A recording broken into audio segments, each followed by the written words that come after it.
नमस्कार दोस्तों। भारत और बांग्लादेश के बीच का तनाव अब बहुत ही ज़्यादा बढ़ गया है। बांग्लादेश में शेख हसीना के सरकार के बाद अब यूनुस की सरकार आई है। उस सरकार ने अब भारत और बांग्लादेश के सीमा पर एक तुर्की का ड्रोन लगाया हुआ है। बांग्लादेश ने तुर्की वाले खतरनाक बायर टेकर TB2 का ड्रोन भारत की सीमा पर लगाया है। तुर्की के जिस ड्रोन की बदौलत अजरबैजान ने अपने से कहीं ताकतवर अर्मेनियाई सेना को धूल चटाई थी, उसे अब बांग्लादेश ने भारत से लगी सीमा पर तैनात किया है। पाकिस्तान के पास यह पहले से है। मालदीव ने भी तुर्की से इस ड्रोन की खरीदारी का सौदा किया है। ये भारत के लिए कितना खतरा है और इससे निपटने के लिए भारत ने क्या तैयारी की है, आइए इस वीडियो में जानते हैं। बदलते वक्त के साथ युद्धों में निर्णायक भूमिका निभाने वाले हथियार भी बदल जाते हैं। आज के दौर को अगर युद्धक ड्रोन का दौर कहा जाए तो गलत नहीं होगा। किसी सेना की ताकत परंपरागत हथियारों जैसे तोप, टैंक, मिसाइल, रॉकेट, युद्धक विमान, युद्धपोत, पनडुब्बी वगैरह से मापे जाते हैं, लेकिन इस लिस्ट में अब ड्रोन काफ़ी ऊपर हैं। 2020 में अजरबैजान और आर्मेनिया के बीच हुए नागोर्नो काराबाख युद्ध इस बात का गवाह है। तब अजरबैजान ने तुर्की में बने बायर कटर TB2 ड्रोन के दम पर अपने से कहीं ज़्यादा ताकतवर अर्मेनियाई सेना को धूल चटा दी थी। अर्मेनियाई के पास आधुनिक युद्ध के ज़्यादातर हथियार थे, मसलन बड़ी सेना, रूसी T-72 टैंक, मिसाइल, रॉकेट, बख्तरबंद गाड़ियाँ वगैरह, लेकिन था तो ड्रोन और एंटी ड्रोन सिस्टम जिससे बायर टोकर को ध्वस्त किया जा सके। अब तुर्की के उसी बायर कटर TB2 ड्रोन को बांग्लादेश ने भारत की सीमा पर तैनात किया है। ऐसे वक्त में जब दोनों देशों के रिश्ते अब तक के सबसे ज़्यादा तनाव वाले दौर से गुजर रहे हैं। एक साल पहले पाकिस्तान ने भी इस ड्रोन को कुछ रणनीतिक जगह पर तैनात कर रखा है।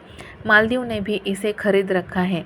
भारत के पड़ोस में दोनों और तुर्की के खतरनाक ड्रोन का तैनात होना नई दिल्ली के लिए कितना खतरा हो सकता है और यह खतरे से निपटने के लिए भारत की क्या तैयारी है, आइए समझते हैं। बांग्लादेश में शेख हसीना सरकार के तख्तापलट के बाद नोबेल पुरस्कार विजेता मोहम्मद यूनुस के नेतृत्व में कट्टरपंथियों की कठपुतली सरकार है। यूनुस की अंतरिम सरकार कट्टरपंथी दंगाइयों पर लगाम लगाने में नाकाम रही है। बांग्लादेश में चुन चुनकर अल्पसंख्यकों को, खासकर हिंदुओं को निशाना बनाया जा रहा है।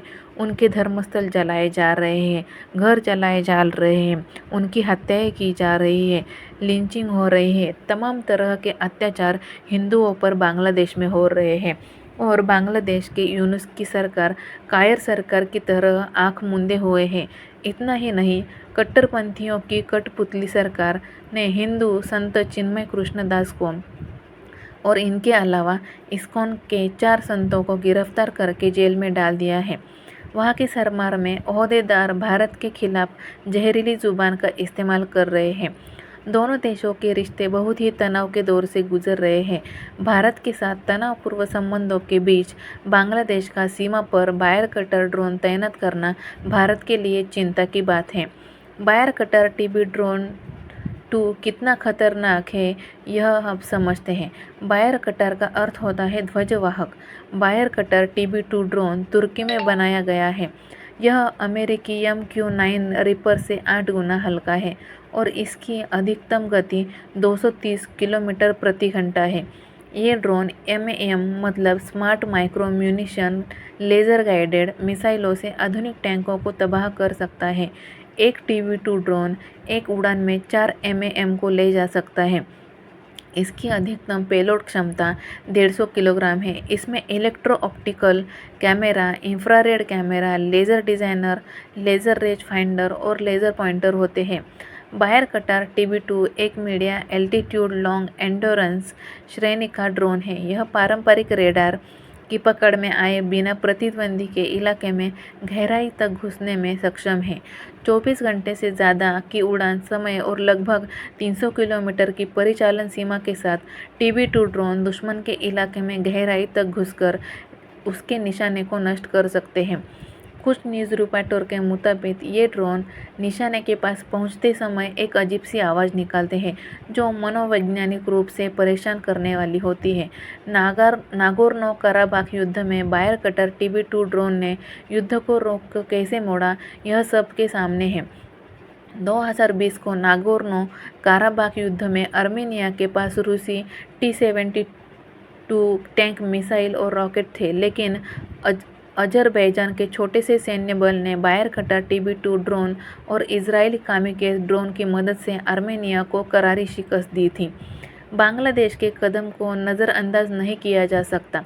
भारत बांग्लादेशी सेना के इन ड्रोनों का इस्तेमाल खुफिया जानकारी, निगरानी और टोही मिशन के लिए कर रही है।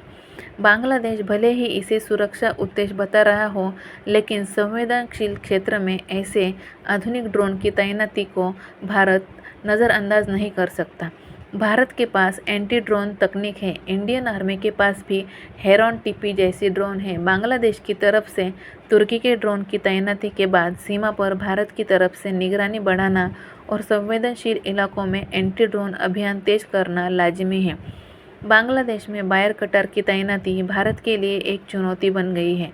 भारत बांग्लादेश सीमा पर वायर कटर TB2 ड्रोन की तैनाती भारत के लिए एक चुनौती हो सकती है, क्योंकि भारत की सबसे लंबी सीमा बांग्लादेश के साथ ही लगती है। सीमा का भूभाग, जिसमें पहाड़, नदियाँ और घने जंगल भी शामिल हैं, भारतीय सेना के लिए इन छोटे और कम आवाज़ वाले ड्रोनों को ट्रैक करना मुश्किल बना देता है। भारतीय उपमहाद्वीप में बांग्लादेश ही वायर कटर TB2 ड्रोन का इस्तेमाल करने वाला अकेला ही देश नहीं है। 2023 में भी पाकिस्तान को तुर्की से वायर कटर TB2 ड्रोनों का पहला बैच मिला था और उन्होंने उसे रणनीतिक स्थानों पर तैनात किया हुआ है।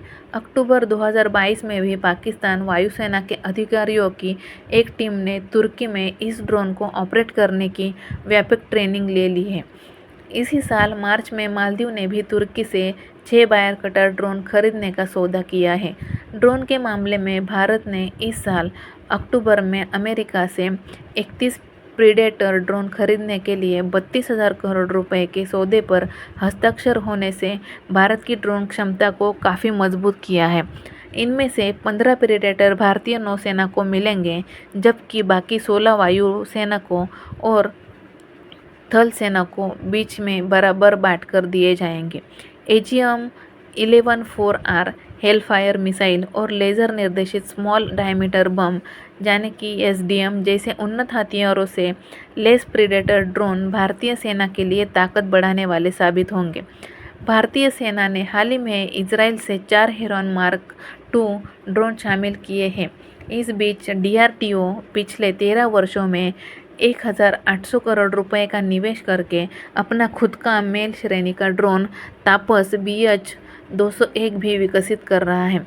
हालांकि तापस BH-201 को अभी तक भारतीय सशस्त्र बलों में शामिल नहीं किया गया है, क्योंकि इसे ड्रोन प्लेटफॉर्म को प्रमाणित करवाने की बड़ी चुनौती का सामना करना पड़ रहा है। DRDO के अनुसार तापस ने 28,000 फीट की ऊंचाई पर लगभग 18 घंटे की उड़ान हासिल की है। हालांकि मानदंडों और भारतीय सेना की ज़रूरतों के अनुसार एक मेल रिमोटली पायलट विमान 24 घंटे की उड़ान के भीतर कम से कम 30,000 फीट की ऊंचाई हासिल करने में सक्षम होना चाहिए। भारत के पास है ऐसे ड्रोन का काम तमाम करने की तकनीक। भारत के पास स्वार्म ड्रोन भी है जो दुश्मन के ठिकानों को ध्वस्त करने में सक्षम है।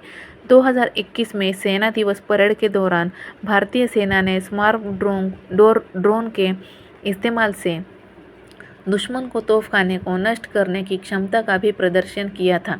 इस साल में मार्च में भारत ने स्वदेशी लेज़र आधारित integrated drone detection and interdiction system को शामिल करके एक महत्वपूर्ण एंट्री ड्रोन तकनीक भी हासिल की है। लेज़र तकनीक का उपयोग करके ड्रोन को मार गिराने और उसे जाम करने की क्षमता के साथ ITT एंड IS काफ़ी अहम है और ये 7 से 8 किलोमीटर की रेंज में ड्रोन को डिटेक्ट कर सकते हैं और निशाना बना सकते हैं। तो बांग्लादेश ने तैनात किए हुए भारतीय सीमा पर लगाए हुए ड्रोन के खिलाफ भारतीय सेना भी अब जवाब देने के लिए काफ़ी सक्षम है। आइए ऐसे वीडियो देखने के लिए हमारे चैनल को सब्सक्राइब कीजिए और